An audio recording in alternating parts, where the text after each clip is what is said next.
It's all about the fetch. It's all about the fetch. That's what we hear all the time, especially from Rudy from Alpha Investments. Is he right? Is it all about the fetch? As we see right now, looking at Tarkir's price list, Pluto Delta is at $24.99, which is, I don't think that's his all-time high, at least not the Tarkir version. I remember there was a period where the three big ones right here were all 30 or above, I believe, at its height, and then it took a bit of a tank recently. But if you actually look, so it's all-time high. Yeah, again, I remembered it being about $30. What peaked just over $30.05 was its absolute peak in the spring 2019 when the economy was doing a lot better than it was now. And if you actually look, there's a steady drop down as Pioneer was released and people realized, oh, you can't use them in Pioneer, and I was like, oh no, it's banned right away. But then we have a bit of a V-shaped recovery right here. If you look, it goes down to almost $20 and shoots back up $5. But it's the same. So Wooded Foothills, as I said, I remember there was a time where every single one of them was at least 30. Well, the three big ones were over $30. And Wooded Foothills around the same time in April.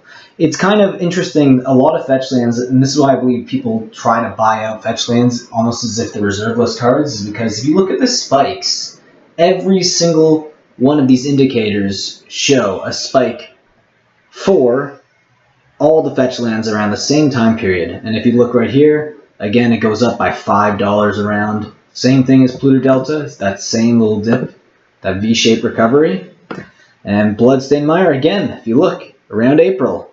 I said around $35 I remembered it being. I remember also selling quite a few playsets because I couldn't believe that they were selling for over $30. So I still have a lot of playsets, and most of them are in decks, but I remember getting rid of some of my position. If you look at that downward spike, it just drop, and then again the same spike. The same spike, as you can see right here.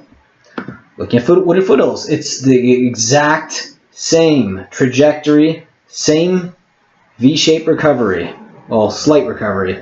The height was almost at $30 around the same time as all the top three were over $30. So Fletchland was never the most expensive Fetchland, as you probably know or are aware of. Windswept Heath, which is the next one we're actually going to look at, is the lowest value, but again, a similar, not as aggressive though, of a downward spike and trajectory, but the same V-shaped recovery you can see right here. But if you look at every single one, I'm looking at once they were released, so this is all this data right here. This is the exact time that it was released all the way up until now, and you can actually shrink it right here. Oh, this is MTG stocks, by the way. I should probably say that because someone asked what my previous video, what do I use to price cards, and it's MTG stocks. MTG Goldfish is also good. I just prefer MTG stocks. I just think it's a little easier maneuver for me. Yeah, so if you look, a lot of them have a very, very similar lines. So I guess it's either people buying playsets around the same time, but I think it also has to do with the economy, because if you actually look at just these drops, and you look at the Hasbro stock over the last 6 months and year to date, it kind of has a similar little drop right around the same time as all these drops. So that's interesting.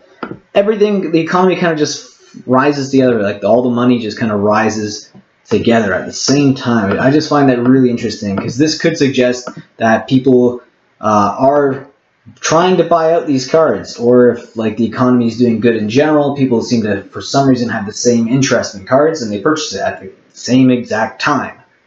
I don't know, pretty coincidental, but let's just look at this right now, because it's kind of crazy to see. It's like deja vu right now.